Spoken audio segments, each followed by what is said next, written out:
I got an email today from Don Ratcliffe, and Don teaches. Does anybody here know? Muriel, do you know Don Ratcliffe? You know him from NAPSI.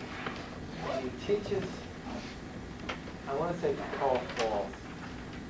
And he might be at the Call Falls Bible College. I think that's where he is, but I'm not sure. It's one of the schools in the South. But Don is just an excellent researcher. I mean, he is an excellent researcher. And he taught, just did a course on qualitative research for Southwestern Seminary, which is the school of Fort Worth, the Southern Baptist School. And anyway, he emailed me and said, I've got a lot of websites and stuff at this address, and why don't you take a look at them? And so I have just opened it up enough to look real quickly to say, oh yeah, it looks like there's a lot of good information here. So because my writing is so bad, it's http:// World Wide Web, alltel, ALLTEL.net /tilde Ratcliffe, RATCLIFF. And if you go to that web address, you will come to, I think it'll say Don Ratcliffe's home page, I think is where this stuff starts. And off of that, you'll see he's got a tab to a qualitative research course that he just finished. And it looks to me like a lot of good information. I haven't been able to delve into it deeply yet at all. But what I looked at, I said, let me just give you that address. I'll probably explore it more tonight when I get some.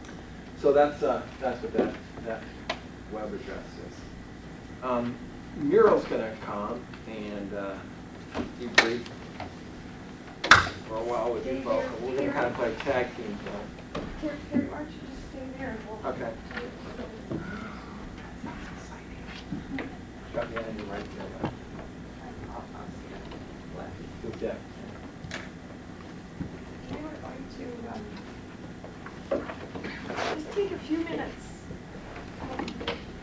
10 or 15, to debrief what we did yesterday, because we didn't really, do anything with that. And I think that it would be important for all of us to hear some of you who volunteer your problem that you think might work, might be something that somebody could use to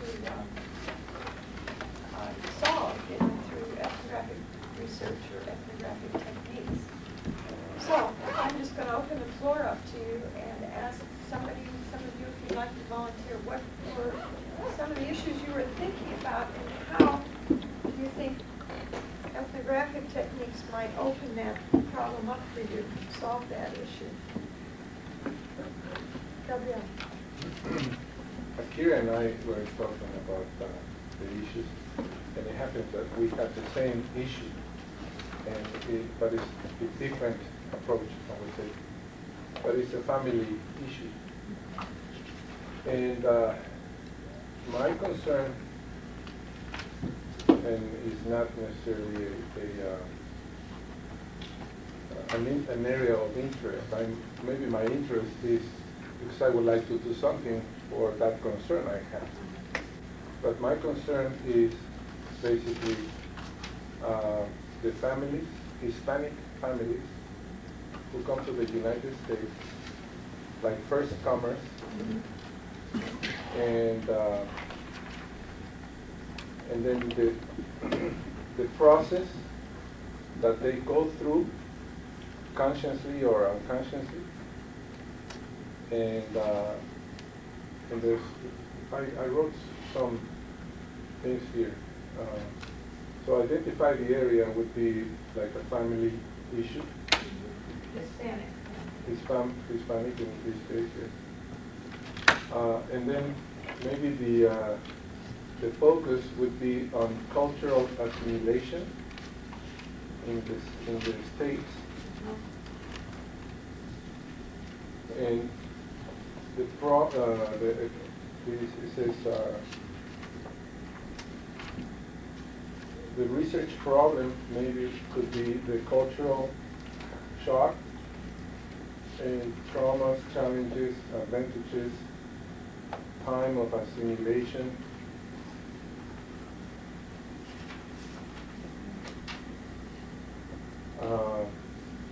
Of course, and that doesn't mean that this is going to be my research presentation, but this is one concern I have.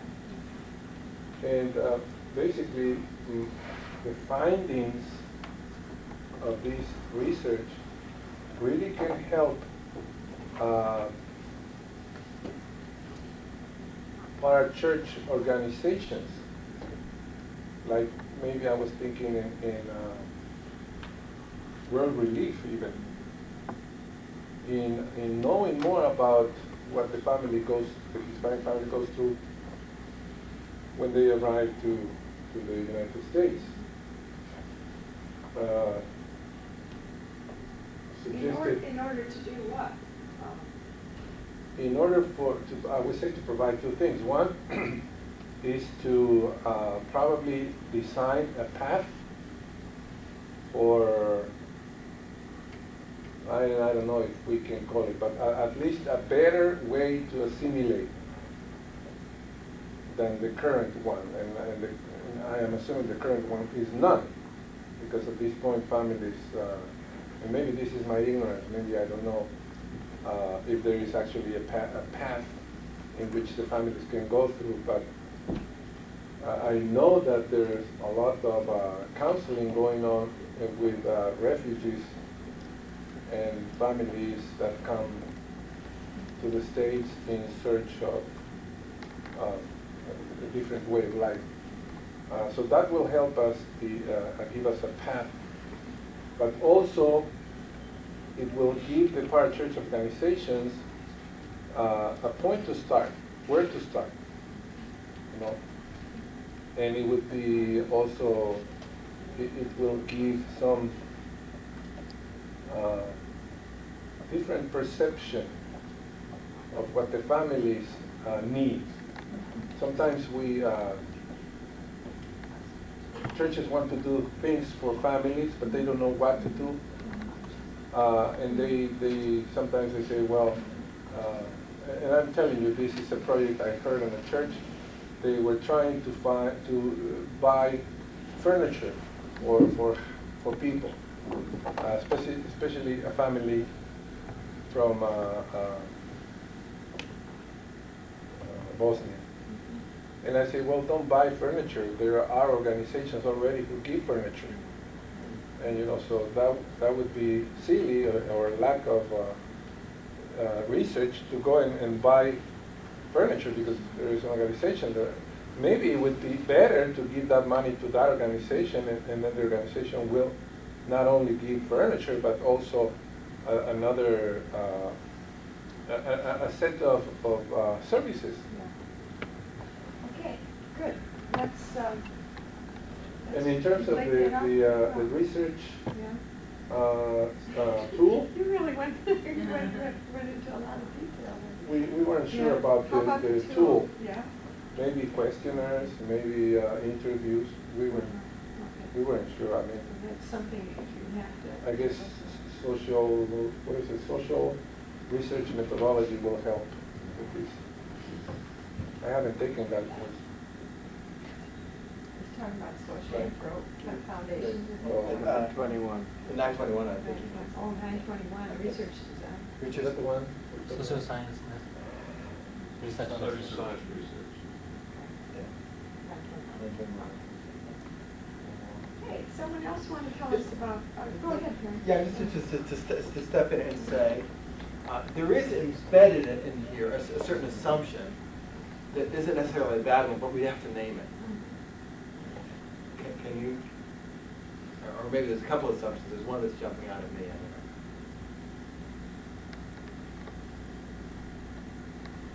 Is it that perhaps this has been done before, or that some of this research has been done and it hasn't been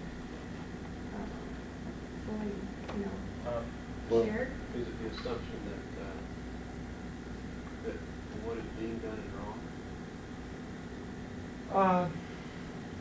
Well, not necessarily. I'll tell you, maybe I'm reading into this too. because in terms of your tools, let's say a questionnaire, a survey, something like that, who would you talk to? Who would be your subject? Families. The families. Okay. Yeah, I mean, well, see, like the problem is, the problem is not Hispanic families. The problem is that they haven't gone through a right or proper assimilation. Mm-hmm. You know? Mm-hmm. So, talk to these families, Mm-hmm. and in order to do that, you really need to be and to learn and know the idiosyncrasy of these families, because they won't. I mean, I'm assuming that it would be easier if a Hispanic person goes than an Anglo person goes. So we need to go through all these details and then talk to them so we can learn what they have gone through, maybe to find a way in which we can help them or other families not to go through all these problems that they've gone through, also to learn about human rights. There is a But would you learn about that through a questionnaire? interview. Okay, so you're talking more about an open-ended interview, in-depth interview, like we've been doing here at ethnographic interview. You're not talking about a questionnaire with questions, like verbal questionnaire. Interview, no. It's Yeah. more like tell me, Interview. you know, learning of more or less what we're doing. You know, we have some questions, but we're open to, let's say, learn and collect some other concerns. See, here's what I'm reacting to, is I think embedded in here, as it's stated now, is the assumption that the Hispanic families can say, here is what we need in order to assimilate effectively into U.S. culture. And I'm not convinced that they would always know, in fact, what they need, that they can give us a piece of it. I'm thinking about reading the needs. You know, I think I can help. But now I have gone through all the cultural shock Right, so far. And see, you understand something of U.S. culture, too. Right, so I feel like a bridge, maybe a Right. liaison between the cultures. Mhm. So the purpose would be to put together their concerns and needs, and I will be aware of them, okay? But I am also, let's say, into searching about programs or parachurch organizations, human rights, etc. See, And yeah. bring them together, try to make the process less harmful. Yeah. Here's what I'm going at is I had a home Bible study in my class, a home Bible study in my home, interestingly enough. I had a home Bible study a number of years ago, group of young adults, and I said, what would you like to study? What kind of thing, what kind of issues are you facing? What would you like to do? And they said, we really want to study about how to have more joy and peace and happiness in our life. So if you can give us a study on that, that would really be helpful.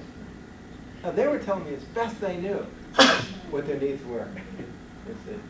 And so I said to them, let me make a counter proposal. I said, let's study the character of God.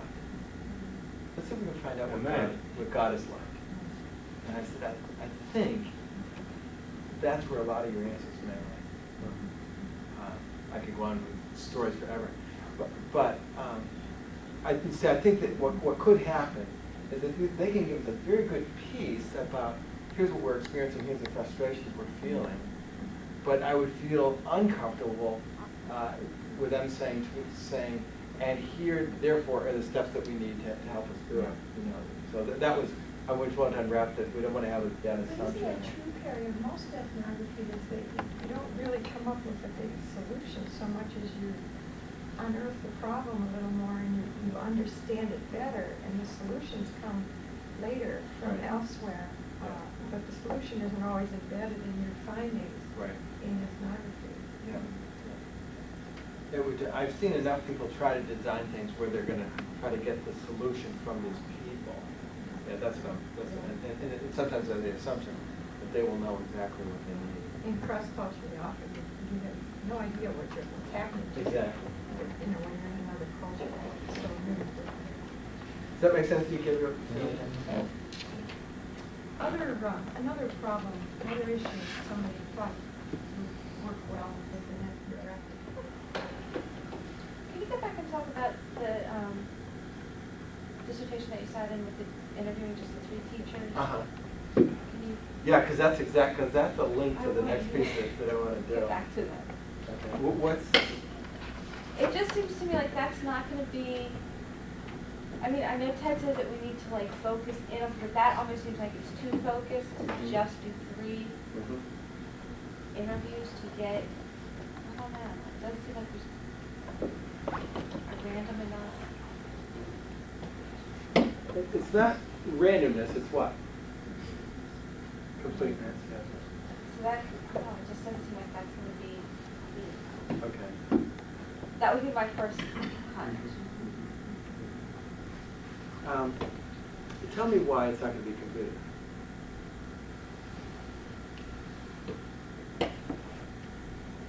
Because I'm not sure that you're going to pick up the patterns in just 3 people. Patterns of what? Like, the whole thing was based on how evangelical teachers, how they teach in the school, or their experiences. As being an evangelical Christian in the public sector. Yeah, it really was that they are constructivist teachers. So it's a very postmodern approach. And so how they function as constructivist teachers. Does that term mean anything to you? Not much, okay. It's an approach to education. It's used in the elementary schools especially. Where, for example, textbooks are not used. Textbooks are considered very unrealistic because they're tend to be so unrelated to life, and so they don't use textbooks at all. They use trade books, they use novels, they use real life books to teach the principles, to get at the principles.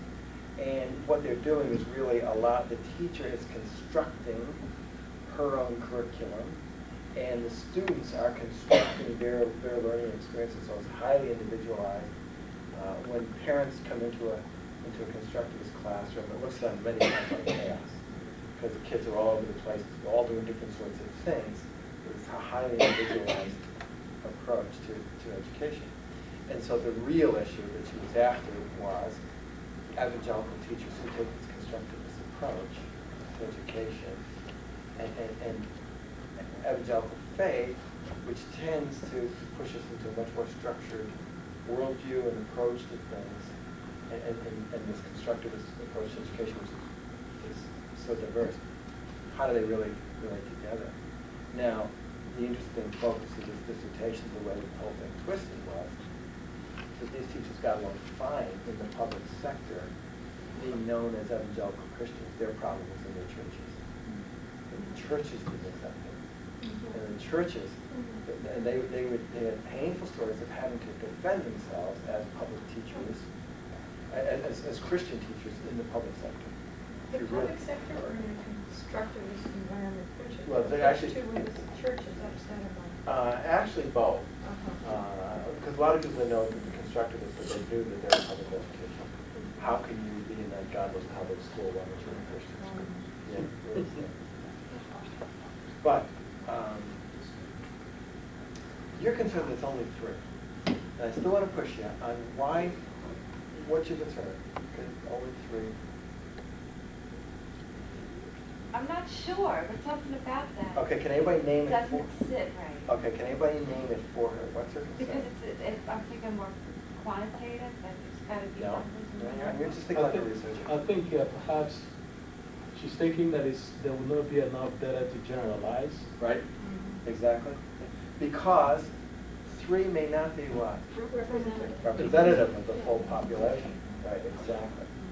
Exactly, that's the issue. Are 3 people representative to the whole population. Is 3 an adequate number? Now tell me what you will get out of 3. What's the advantage of doing 3? Depth. Depth. You get, yeah, you get your lot. Exactly, you get a lot more depth. Especially visiting them 3 times. Right. Yeah. 3 rounds, she visited the classrooms, she visited them in their churches, she interviewed them, so she spent a lot of time getting inside their skin and understanding who they are. The dissertation gave us wonderful portraits of these three teachers and they talked about the kinds of issues that they faced.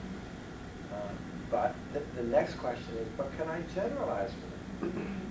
Can I? Can I generalize from the 3? Only 3? No, can I generalize to the whole population? No. So from these, say, yeah, right, because of the problem representation. Because they were all in the same type of school environment, like the constructivists, they were all in that type of environment. Because is that even representative of public schools in the greater Chicago area?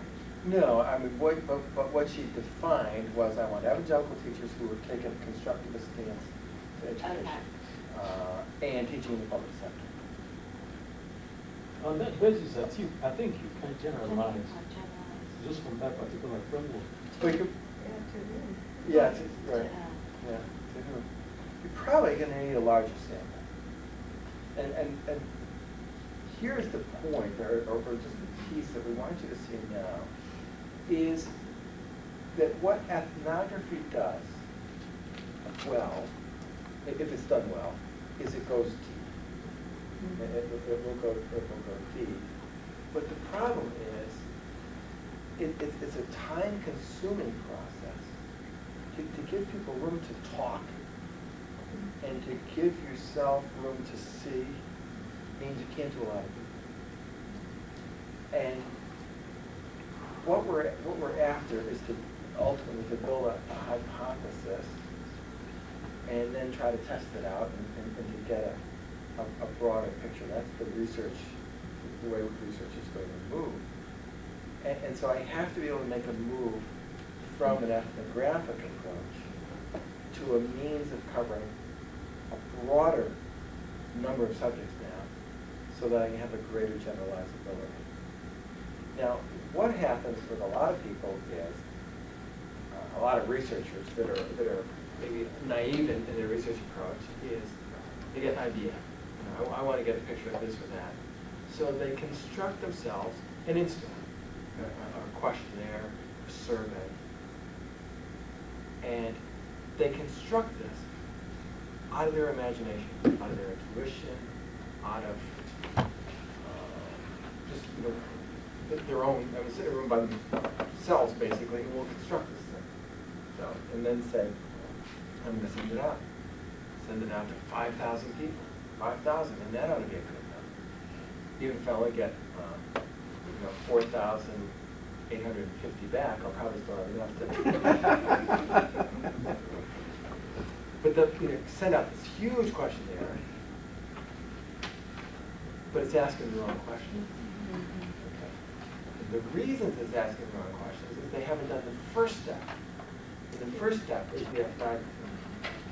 It's the ethnography that helps you to figure out what the questions are to ask. So we come over here, and I can interview Hispanic families coming into the U.S.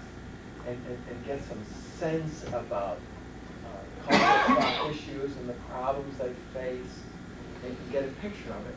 Interview maybe 20 families in the Chicago area, in Chicago, which gives me, is now giving me a picture, and I'm starting to see the themes that are emerging, and it starts to synthesize. Now, out of this, perhaps I can now start to construct an instrument that I can send out to a much broader group and try to find out if what I'm learning from this 20 group is in fact representative of a large group.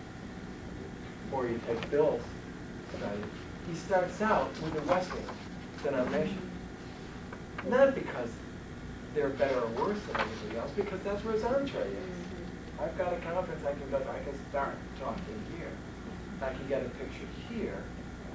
And then, from that, I can start to say, is this representative of other groups as well? And out of this could perhaps now come a survey that can go to more people. So that the issue of generalizability, ethnographic research is the first step. It gives you your first picture. It's a way of seeing, a way of describing, so that I can get ready then to do the next step of the research, which is the broader step. Does that make sense to me? Yep. I'm sorry, I lost your name. Zuzi Mukawa. Zuzi. Okay, Mukawa. I want to know if after doing the ethnography, you would be able to get a lot of information in any case. It just stop there. For instance, if I'm not interested in doing EC like HCU or things like that, is it possible, for instance, just whatever I found from my studies, just stick to that and share that maybe with a local population? And I want to know how will be the accuracy of my discovery, since I didn't go beyond ethnography, beyond what I did. The issue is going to be generalizability. That, I think, will be the issue. You may have done a very good ethnography of a small group, and you can speak to whom that group is representative probably fairly well. But what you're going to have to guard against is assuming that because it was true here, it's also going to be true here. That's what you have to guard against. How far out will you generalize? I think do you have good data from your ethnography? Yes. How representative it will be, I'm not sure, but that's why sampling really becomes a key issue. Yeah, in other words, are they really relevant from my group? Right, right. Okay. Yeah, so the sampling question becomes really critical, because that was one of the things that Bill was talking to. You know, my first question, he said there's, I think, 40. So maybe I'm going to interview 20 or 25. And I said, right away, I go, which ones? How are you going to decide? And if you just say, well, I'll grab whoever is available, there's a real danger of sampling bias there. So you've got to be very intentional about especially because the numbers are smaller. You get very intentional about who you're talking to. Are they representative of a bunch of groups? I'm trying to get to complete my understanding of this, specifically how generalizable is it at this station. Dr. Heberton has been emphasizing in his physiological research class that none of us is trying to do everything. Right. Each of us is providing one block, and then somebody comes after us uses that block to go further. Okay. So now, how much generalizability is essential in a given dissertation? The better way, or the way I would prefer to answer that is to say, I mean, I can't give you a quantifiable answer to that, how generalizable, the percent. What I can say is you need to be aware of the issues within your own study. And so every dissertation proposal will have a section that the students get confused on a lot. Delimitations and limitations. Okay? Delimitations are decisions that are made by the researcher. They are researcher imposed. So for instance, Bill is delimiting his study to Wesleyan missionaries and church leaders from around the world that are okay, Wesleyan. He's delimiting this to the Wesleyans, and he's probably also delimiting to those who are going to be at this conference. Okay, those are delimitations. Gabrielle is delimiting to Hispanic families in the Chicago area who are experiencing problems in cultural assimilation. Those are decisions made going in that delimit it down. As a result of those delimitations come inherent limitations, and the limitations deal with generalizability. Because I have delimited, therefore I can only generalize back so far.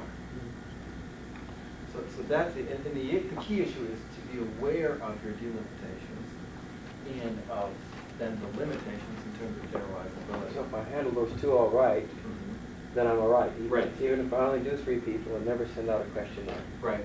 I'm still all right if I do handle those all right. If you get, yeah, right. And so, generally, students make one of 2 errors. First of all, they confuse delimitations with limitations. But then they will either try to generalize too far, which is, I've interviewed 3 students, now I will generalize to every Christian teacher in the public sector around the United States, which is, you're trying to generalize too far. But the more common mistake I find is that students become so cautious in generalizability that they inhibit it way too far. They say, well, we really can't generalize at all. The research really hasn't been very helpful if you can't generalize at all. There needs to be some capacity to be able to generalize off of what you can. Okay. One of the concerns I have is that we don't lower the value of ethnography because we tend to think that it's less generalizable than a piece of quantifiable research. Because I think if a piece of ethnographic research is elegant, if it's done beautifully and it's done well and the sampling has been done carefully, it should be a very solid building block, as you were talking about, for the next person to come along and to build that next level of research that might make it more generalizable and build the hypotheses that grow out of that ethnography. I mean, where are you going to get your hypotheses from if you don't get them from the real world and life? And that's what ethnography does for you. It holds it up so that you can take it, look at it and analyze it. So I see it as valuable as any other kind of research, even if it's not largely generalizable, because of the foundation it gives to any future research. And I don't think that it's wise, and I say this because I heard Ted say it, to try to do both ethnography and then do the big generalizable study all in one dissertation. It just becomes too much. You have to choose, what you're going to do, because you need more time to do a long-term study. You may want to decide to commit yourself to it for the next 10 years and just do the ethnographic piece for your dissertation. But then, for the next 10 years, be doing some of the other research that builds on that. Could I follow up on that? Say then is it doable to do a smaller quantitative follow-up? Sure, not the 5,000 surveys. If you did interviewed 3 people, now you design an instrument based on that, and you go to 100 other people, a smaller group. Is that useful at all? Is that doable? For a dissertation? Yeah, for a dissertation. Right. Is it better to stick with one? Better than That, maybe it would give you much more generalizability. Maybe it's too hard. We've had some done that way. I can think of a couple that were done that way. That there was first an ethnographic interview that was used as the foundation to develop an instrument that then was distributed a little bit more broadly, and then the findings of that instrument are then quantified. But it's rare. If I were directing that dissertation, I really have to see a good reason to let you do it that way. And the reason being is I'm trying to protect you from taking on too much in a study. But we've had some done that way. But that is the logic of it. And really what I would say to you, if we succeed in what we're trying to do in the program, which is the building of sustainable habits, that's really what we're trying to do, to get certain habits sustained within you, habits of reflecting theologically, habits of thinking like researchers, habits of thinking about educational interventions in broad and productive ways. Those are the habits we learn. If we're successful in that, when you graduate from here, you can keep on doing research and saying, now I need to do that quantitative piece next, and say I'll get a grant. Because dissertations anyway have a way of growing like a family of rabbits. Yeah. It just multiplies. And by the time you just even do what you purpose to do, it sometimes gets quite difficult to manage and limit. And it just grows. Can I ask one more question related to the second example? When you're starting to do something like that, and you've got, I'm assuming that you would have many different cultural groups because the Wesleyan missionaries work in many different countries. You will have different age categories. You would have some baby boomers, you would have some Gen Xers, you would have some people that were post-World War II. I mean, so you're having generational factors. Then you'd have cultural factors. How do you handle that kind of thing? How do you handle that in an ethnographic study? That's the question I'm thinking about. Because when Muriel said it grows, that's one of the ways I could easily see that something would grow, because it introduces other factors or variables that will have could have and probably should have an influence in the way that people perceive things. Right. Well, what I'm thinking about that is that would be a limitation that I would impose on the study. Would that work? What limitation? Yeah, what would be? What would just certain cultural and national church leaders that you would from certain parts of the world, or how are you going to be limited?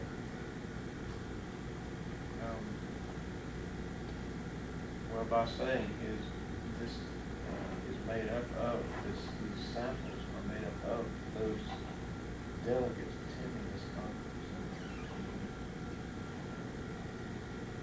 I haven't gotten beyond that. Because even if you limit your sampling to who's at that conference, you're still going to have different age groups, different cultural backgrounds, just from your missionaries, and their perceptions are going to be different. But could one of the delineations be that he only take people, like pick a certain age group and say missionaries to be this age group, to cut down at least one of, I don't know. Yeah, I think probably the better way to go, at least the way you start going at it, is you get a picture of who's going to be at the conference.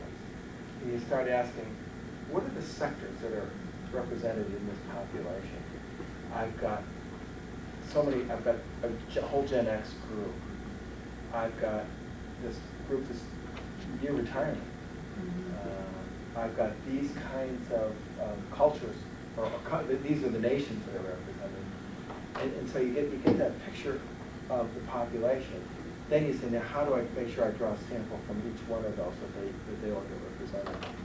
And you may have to make a decision to say, there's this group here, but I'm going to have to get them in the study right now. But the key is that you're aware that the sample is representative of the population that you want to study. And I think Camille is naming exactly the right. That's what issues. That's why it gets really complex. Men versus women. East Africa, West Africa. And that your comments gets me back to a question I've been trying to ask, but it's been so good I didn't interrupt. But it's like a good segue to my question now. Is given both of your backgrounds and experience with this, give us some advice about sampling. How do we do that wisely and intentionally? That's really a 921 Have you Okay, had that on no. timeline? Yeah, because that's all in that. Oh, okay. Coming up in a few weeks. I know, buckling my seatbelt. There's a variety of ways of doing it, but the key is, and the key thing that you're after, is you need a sample that represents the population. And so, awareness of population is critical, so that the sample represents the population. And that really, that's the key issue. And so then you're asking, well, how many do I need? You know, the population is an X number. How many do I need here to adequately represent them? And you also have to ask, I just derailed. But anyway, the key issue is that a sample that represents the population. But it sounds like, you know, the sampling isn't so critical with qualitative. You're interviewing 3 people. You're not trying to pretend that you're representing all of Chicago's teachers. You're just choosing to do 3. Yeah, but let me do tell you that there's no way I would let a dissertation go on 3. But you know, I was a guest on this, What's so your minimum? 11. I was thinking if You you know- want 3 to pan out or something, I mean, it's an awful lot of weight on 8 people, yeah. It's interesting, but one of the books that was suggested is the Oscar Lewis, one of them. La Vida, yeah. Yeah, and I'm talking about the Dead in the Sanchez family, which is kind of a continuation of the Children of Sanchez. And he interviewed only one family for 2 books. That really, you know, surprises me because it's only one family, and then he didn't interview other families in the neighborhood, although he counted them and found out about you know, salaries and everything, but he focused twice in one family. And I feel that that family and the research he made and the way he writes the book really represents that the population, mostly the rural population of Mexico. But I'm amazed that he used only one family. And of course, in this case of the funeral, he's talking to 3 people only, the same family. Yeah, it's what he's doing though is he's telling their story. What is gained by that? What is gain? Death. Because I read his, the 5 families, and even though he picked, you know, a day in the life of these 5 families, there was just real patterns that emerged from that. And he just, I mean, there was that depth that you felt that you had.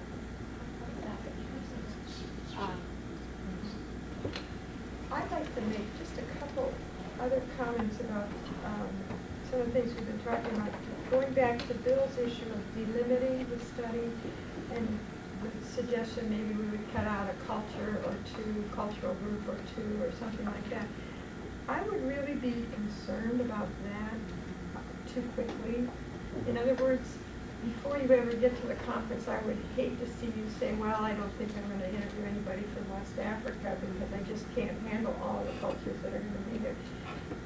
But perhaps a way to delimit would be to go and interview representatives from all the cultures, but then decide where, you know, then delimit it after you've done some of your data gathering and you've looked at that data a little bit to see. But don't delimit too quickly, or your assumption might keep you from gathering information that's really, really important. And then the second point I just derailed on. going around on you. Until you remember what your second thing is, I have another question. Is it legitimate to have someone in mind to interview, like if I'm thinking of doing on effectiveness in leadership, and you've observed someone who is an effective leader, to go to that person because they're an effective leader, and see that loads it in with your values? Is that legitimate to go there? Well, yes, it's legitimate to go there, but you don't make that judgment on your own. What you do is you go to a group of people who would be capable of making that kind of judgment, and you're saying, who can you tell me? Who can you recommend to me? Is a very effective leader. I'm looking for people with this kind of qualities, or I'm looking for a ministry that's this way, and you get outside opinion, and they begin to cluster and what would come out of it. So that's why you guard against doing it simply yourself. But yeah, we've had some very good dissertations. I'm thinking of a dissertation that was interested in effective youth ministry, Hispanic youth ministries. And he studied, this is Mark Dodrill. And Mark, who's a Youth for Christ leader in Spain. So he looked at effective youth ministry in Chicago, Hispanic youth ministry in Chicago, and effective youth ministry in Madrid. And said, are there commonalities between them? Now the key is, how do you identify effective Hispanic youth ministry? He started by, polling around the city and saying, who going to people who would go to something like Gabriel and say, can you tell me where the really good youth ministry going on in Hispanic churches? And so you're getting informants that were directing, and you finally made a decision of, here's what I think would be representative of good effective ministries. Harry, would you say that was more like a panel of experts to Mhm. sort of guide you Right. in that initial Right. identification? So then you go to that person, then, and I think I read it in the book, to do the piggyback thing where you say, now tell me who you think the Right. effective people are. Right. And then you do, but see, what I'm wondering, okay, this is like a hunch thing. What I'm wondering is then, I guess maybe you guard against that by asking more people than yourself, but don't you kind of load in your values to find what you're looking for? Well, if you say, do you think Harry is an effective, Well, no, I you want to mean- be loaded in your questions, because you heard Yeah, how that- okay. Harry stated that question. He didn't say, do you think so-and-so? He said, who do you think? Yeah, so you have them name. And the names come. Because I was just thinking that might be a way to delimit it for you, is if you could, at the conference, ask who are the people that are representative, that would know the issues, that would be able, you know what I mean? Like, if you asked, you could narrow it down quicker or something, but that might be helpful. I don't know. Yeah, I don't think that's going to work on bills.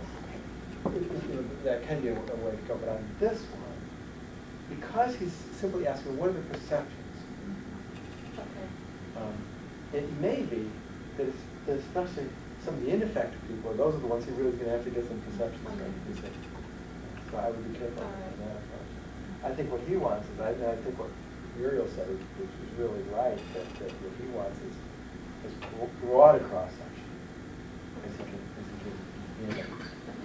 But when you're actually into it, then you start making some decisions on the run. And that's where, some students get very panic because they're doing the field research, and all of a sudden they're finding they're changing their proposal set because of the realities of the field. And that's what we're saying here. It's your dissertation. Go ahead, you make the decisions. Be able to defend them when you come, when you report it. Give a reasoned answer why you made this decision. But we assume probably there's some changes between the reality of what you designed here and then what happens when you get up there. Hopefully you've got enough insight into the research procedure that you can say it was reasonable to change the approach this way because these are the realities that you're finding. Now, I'm just chasing Bill's a little bit more here. He's at that convention, and there's a lot of people there. And he's got major logistical problems to handle. Time, you can't go 24 hours a day. The people want to hear the thrilling Wesleyan preaching. They don't want to sit in the corner, listen to a Bill talk at them all day. So he may be one of the ones on the podium too, Brian. Well, how do you do that? How does he decide how deep, how wide and how deep in those practical limitations? A couple of things I thought of. I've already contacted the secretary at our headquarters who handles the schedule, and she is working with me on trying to carve out some time during that period, during that conference. And I'm thinking I can only, based on what I have felt and in this class, time needed to analyze and interpret and do it while it's fresh. I'm thinking I can only handle about 3 a day, 3 interviews a day. And, maybe that's too optimistic. Of what length? 30 to 45 minutes probably. Get someone else to help. Maybe. Language is going to be an issue. There will be a lot of references from Latin America, South America. And there will be the issue that I don't want to have as an interpreter people who work in the same country together. I think that would be a drawback. In the question, explore perceptions of Intercultural families. So you're going to put missionaries, and then you will compare with national leaders. You're not going to do the national leaders in the same conference. That's what I was thinking. They'll be there. We'll be all Yeah, together. they'll be all there. This is his chance to save money. That's the other thing I'm thinking about. Susie? Yeah, one of the problem I see that we can be looking at is partnership between the church and missions. There are a lot of problems in various missions. I don't know if you can tackle that problem, like you see the issue of money, for instance. So you can look at that. Or, yeah, You're or looking at that as a second research question. yeah, Is yeah. what you're saying. This is such a rich place, let's do a Exactly. couple questions answered. And also like the problem of sharing resources, for instance, personal resources. That's also it's a big problem in the partnership between the church and missions. So to be very specific, you have to consider. That's what has driven me to want to look at that, but I think also be interested in my perception of partnership and your perception of partnership. See, where can we get closer together on agreeing together as to what partnership is for effective ministry? Yeah, that's good. I have a little bit of a concern though. Can you do partnership and intercultural competency all in one study? It's large. It's too broad. I'm afraid that you may have some issues of partnership that come in when you're talking about competency. But to make that another whole question might just be very, very unmanageable at this point. That's why I'm trying to stay with just perception. Because it's not just partnership, it's other intercultural competencies. There's a wide range of those. But the literature does not talk so much about perception as it does those wide ranges of competencies.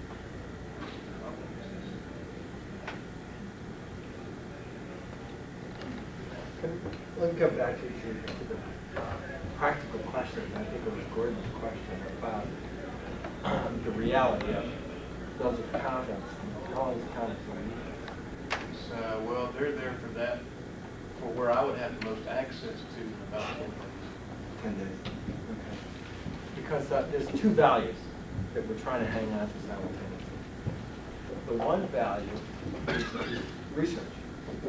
What makes for solid, respectable research.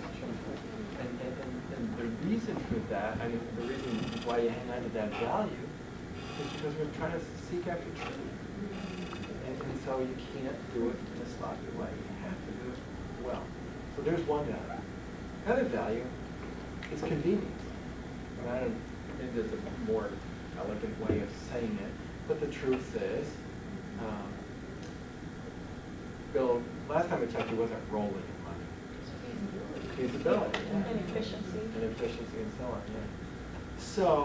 So you try to bring these two together in a responsible way. To say, here's, instead of me going to all these people, they're all in one spot together, so can I get to them? But the reality is, they're there for the conference, so there's an ethical question. How much do I ask of them? You know, what can I reasonably ask of them? Because somebody could say their churches have put together a lot of money to allow them to go to this conference, and now I'm saying, pull out and help me with my issue. So there's an ethical question at work there. And so you're trying to sort those things, those two things through. And I have seen, I remember one dissertation in particular where this was the plan. There's going to be a conference. I'm going to interview so many people. And they got there and just, it was a disaster. The conference was so packed full. I couldn't get people out. I got too tired. You know, it really turned into a disaster. So that's a real key issue again. In the proposal, try to design it in a way that's realistic, that it maintains the research integrity, but is also true to and reasonable in relation to what the actual conference is going to be. And we're certainly in favor of doing your research that way. Here's this group of people and you can tap into it. But if it's a 4-day conference, that's just not going to be enough time. Like a 10-day, and I say, all right, that may be doable.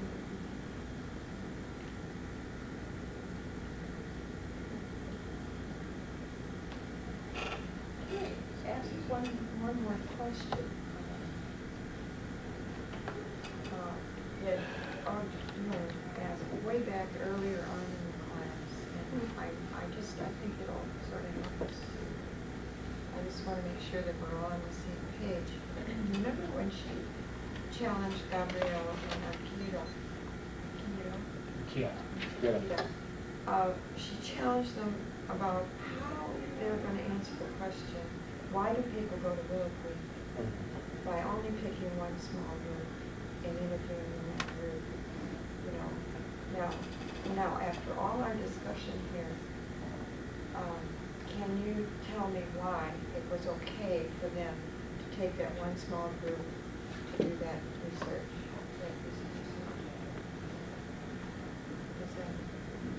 Do you understand what I'm saying?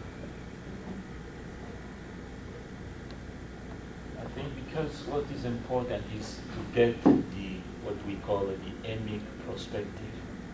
I mean, people's perspective, what they think, and we are after that. So, to me, Okay. The emic, you want to just define emic in case everybody's read your book, right? emic perspective, I mean, according to your population. So, I mean, I'm looking for data, and I want to get the perspective, the way they view things. That's what we call emic perspective. And then the ethic perspective is the outside perspective for any problem or situation. Okay, so you're saying it's okay for them to go to that small group because they're getting the emic perspective. They're getting the small group, those people in the group, what they think about why they go to Willow. Okay. But her problem was that Willow Creek is huge, you know, and they're only going to speak to just a very small group of people about this. And they will get the image perspective, but why is it still all right for them to do that? I think what Ted said that he said that that this is just a practice. So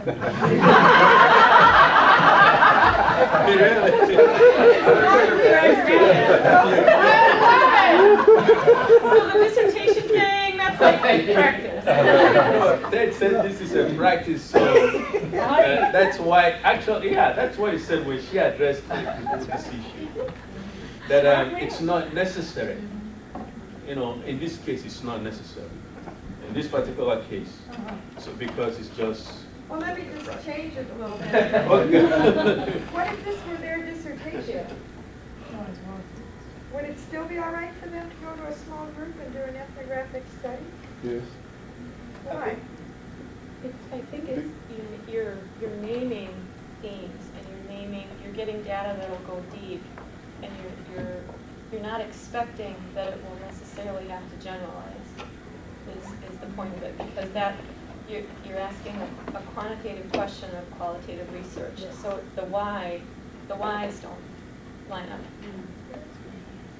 In addition to that, the people that we interview will be a sample of the population of Willow Creek. So we're They not are talking. representative of Willow Creek. So we're not talking, even though Willow Creek is big, the group that we interviewed is a sample of that population. And they are representative of some piece of Willow Creek's population.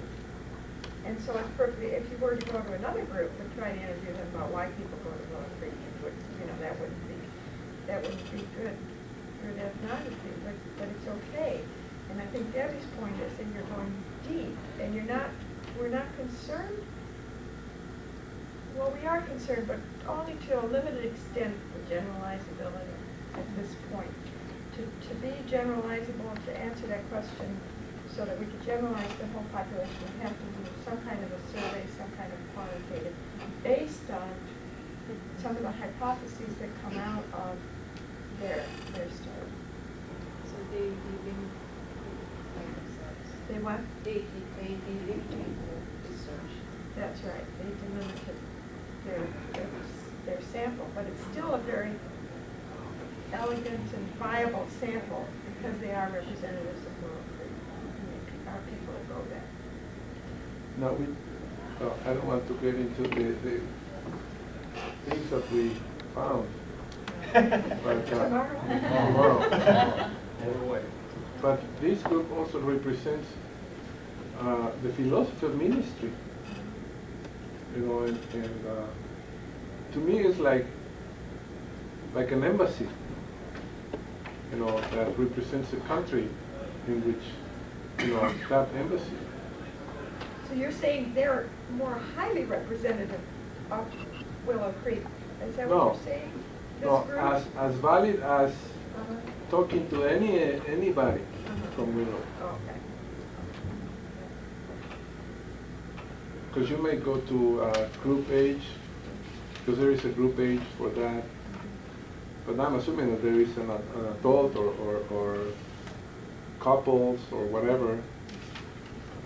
But what we were looking for is applicable to each of these groups, regardless age or regardless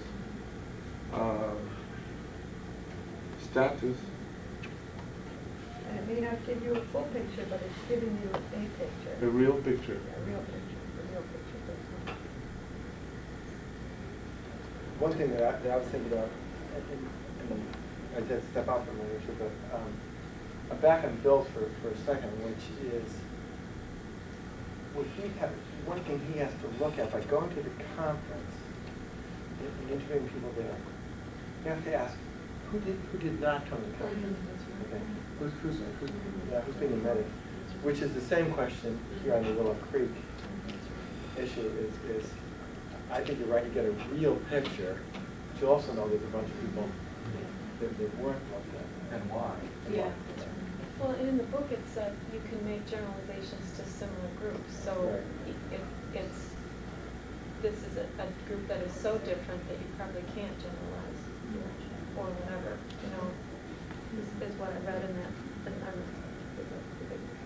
expensive. Yeah, I thought about that because, you know, the missionaries, for example, that will attend this conference will most likely be missionaries with many years' experience.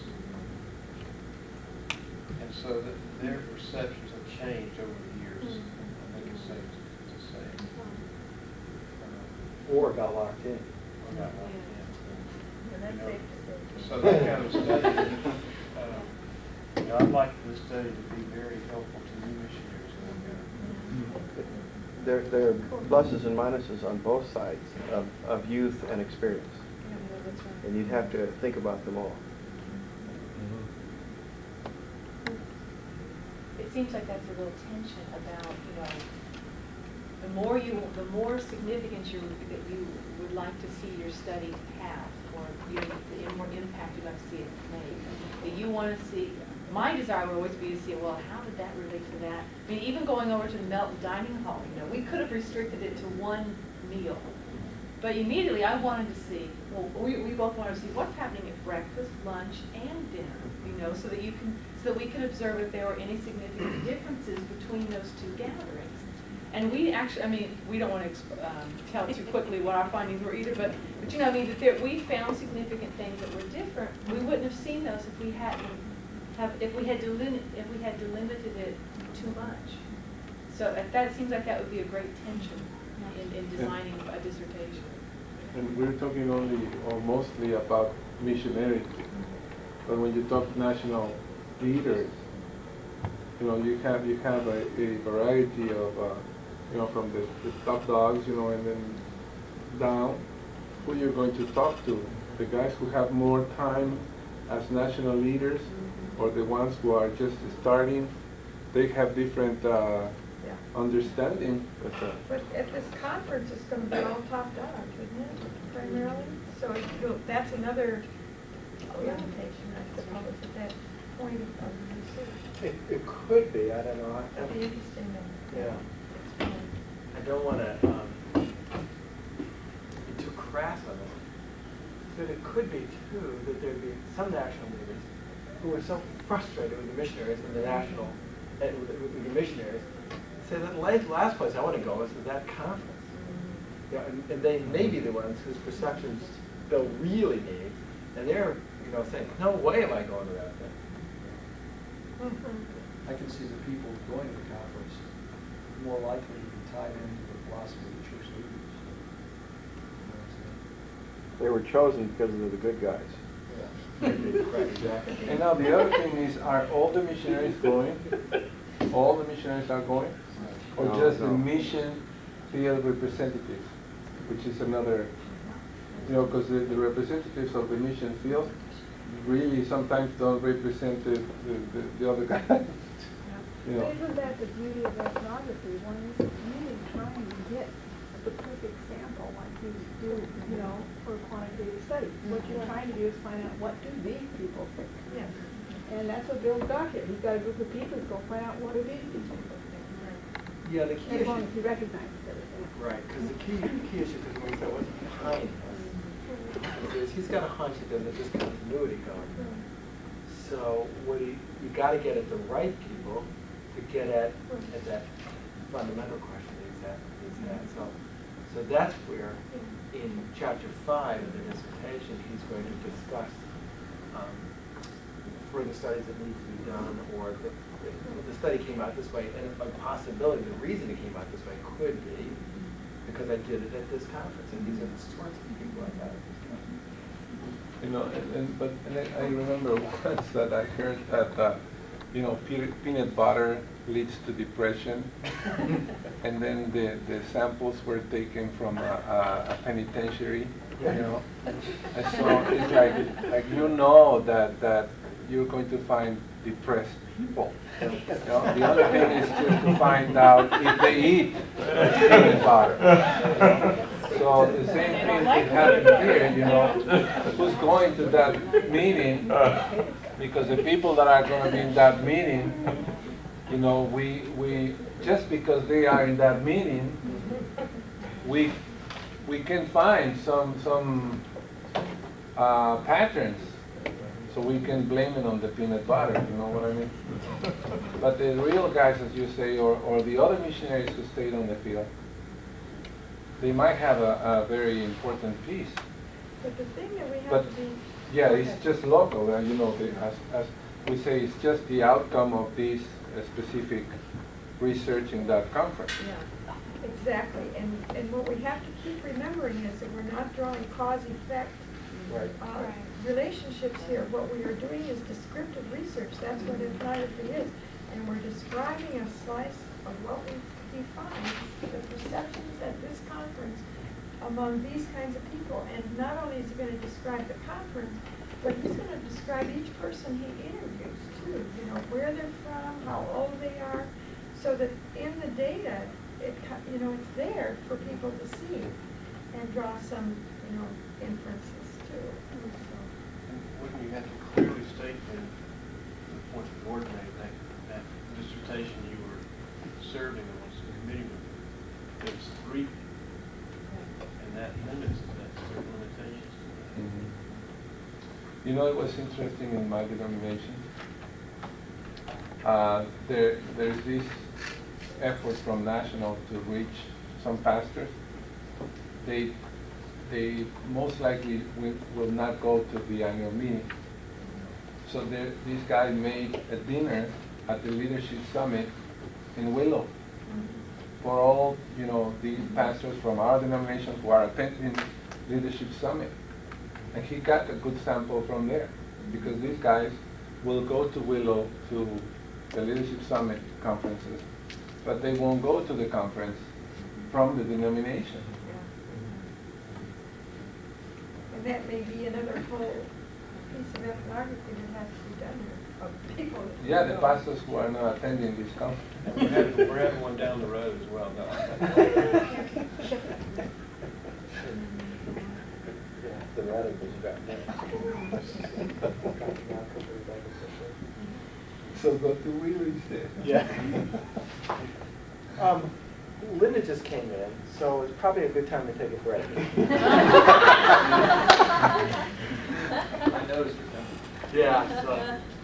Yes, how many of you noticed Linda walking in? What color is what's she wearing? Chances are it's black. Well, she doesn't have it. She doesn't have it. So you living Linda, what happened here? Oh, I saw it. Ah! So did Casuera. My sister. Yeah, she says, a whole bunch of people came up to her after That's my big sister. We're going to break here, come back. Muriel will have to leave. I'm going to head on out, and I have to go pick Angel up at school in our van, so I'll go do that. And but we'll come back at 4:30 to take about a 15-minute break. And Muriel's going to be working on Likert. We're going to listen to Ted first. Oh, and then we're okay. going to work. Okay.